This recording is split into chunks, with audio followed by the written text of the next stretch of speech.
आज हम इस वीडियो में बताने जा रहे हैं कि शुगर हम कैसे कंट्रोल रिवर्सल कैसे कर सकते हैं। कि क्योंकि जो शुगर की जो बीमारी होती है एक लाइफ स्टाइल बीमारी होती है। अगर हम लाइफ स्टाइल को सही रखते हैं, खान पान ठीक रखते हैं, तो इसको हम रिवर्सिबल भी कर सकते हैं। हमारे पास एक पेशेंट है, उनका शुगर तकरीबन 8 से 10 महीना अनकंट्रोल शुगर रहा है, यहाँ तक कि 400 350 जा चुका। आज हमारे पास आए तो मैंने इनका ब्लड टेस्ट किया तो इनका HbA1c 9% 9.3% आ रहा है। तो वो हम कैसे कंट्रोल कर सकते हैं मेडिकेशन के साथ साथ, वही हम चर्चा करने जा रहे हैं। तो खाने में अगर आप कार्बोहाइड्रेट की मात्रा कम से कम रखते हैं, तो कार्बोहाइड्रेट में आलू है, चावल है, रोटी है, और जो बाहर खाना है वो ये चीज़ें हैं, ये सब कार्बोहाइड्रेट में, फ्रूट्स हैं, ये सब कार्बोहाइड्रेट में आते हैं। अगर इसकी मात्रा आप कम से कम रखते हैं, मीन 10 से 15% मैक्सिमम अपने थाली में खाने में डेली, तो आप जो अपने आप ऑटोमेटिक शुगर आपको कंट्रोल आता जाएगा।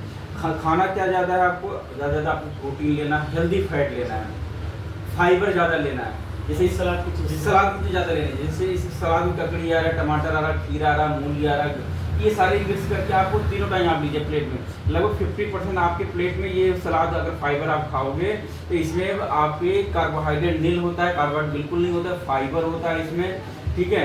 और अच्छा खासा मिनरल्स होता है, प्रोटीन्स होते हैं, विटामिन्स होते हैं। प्रोटीन बहुत कम होता है बट मिनरल्स, विटामिन्स और फाइबर ज़्यादा होते हैं। जो नॉर्मल गेहूं की जो पिसा हुआ जो गेहूं होता है, हाँ, जो जिसकी हम रोटी नॉर्मल खाते हैं, खा सकते हैं ना, उससे कोई प्रॉब्लम? रोटी की मात्रा एक रखिए, एक रोटी खाओ, एक रोटी ज़्यादा। मान लो आप मॉर्निंग में खाना है, ब्रेकफास्ट करना, तो आप मॉर्निंग में एक रोटी खाइए। रात में खाना है डिनर, तो एक रोटी खाइए। रोटी को चबा चबा के खाओ, ठीक है। अगर आप एक रोटी खा रहे हैं, एक रोटी एक कहते हैं गाँव की भाषा एक और खाया तो 24 बार चबाया, तो आप जो है भूख यहाँ से नहीं यहाँ से होती है। अगर आप रोटी को चबा खाएंगे तो आप 10 मिनट खाने में लग जाएगा। और डॉक्टर साहब जैसे आप कह रहे हैं कि एक रोटी खाने के लिए, तो वीकनेस तो पहले से नहीं आएगी, ये वीकनेस है, वही बता रहे हैं सर आपको हम। हैबिट है 5 से 6 नहीं, वही आपको चेंज करनी है। अगर आप रोटी 4-5 रोटी खाएंगे तो आपको शुगर कभी नहीं कंट्रोल, कोई डॉक्टर नहीं कर सकता। अगर कार्बोहाइड्रेट मात्रा कम से कम रखेंगे खाने में तो अपने आप शुगर कंट्रोल आ जाएगा। आप चाहते हो आपको दवाई ना लेना पड़े, कम से कम लेना पड़े, दवाई धीरे धीरे रिवर्सिबल करके हम बंद स्टॉप करेंगे, तो आप जैसे बता रहे हैं आपको ऐसे ही करना पड़ेगा। आपका यूरिक नेगेटिव है, ठीक है, पेशाब में कोई इन्फेक्शन है, हम दवाई ऐसे लिखेंगे कि जो दवाई आपको शुगर जैसे बढ़ेगा, आपका शुगर काम करना शुरू कर देगा। जैसे शुगर आपका नॉर्मल आ जाएगा या कम होता जाएगा, शुगर जो मेडिकेशन है काम करना बंद कर देगा। सपोज अगर आपकी RBS level, random blood sugar level आप सपोज 200 जा रहा है, 250 जा रहा है, तो ये काम करेगी। जैसे शुगर 80 या 70 आएगा, काम करना बंद कर देगी। मीन्स हाइपोग्लाइसीमिया बिल्कुल नहीं करेगी। आप खाना भी नहीं खाएंगे तब भी दवाई की कोई साइड इफेक्ट नहीं है। बस अभी थोड़ी दवाइयाँ वो महंगी हैं, ठीक है, ठीक शुरू में लिखेंगे 1 महीना 2 महीने, धीरे फिर हम कम करते जाएंगे।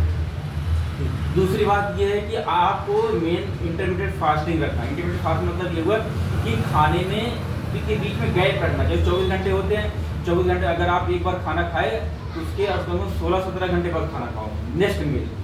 समझ मेरी बात को। जैसे रात में खाना आपने 8 बजे खाया, तो जो अगला खाना आप अगले डे का होना चाहिए, वो खाना कम से कम 2 से 3 मतलब आफ्टरनून का खाना होना चाहिए। आप उसके बीच में क्या खाना, आपको सैलेड ज़्यादा खाना, आपको नींबू पानी पीना, आपको जलजीरा लेना आपको, ठीक है, ये सब चीज़ ज़्यादा लेना।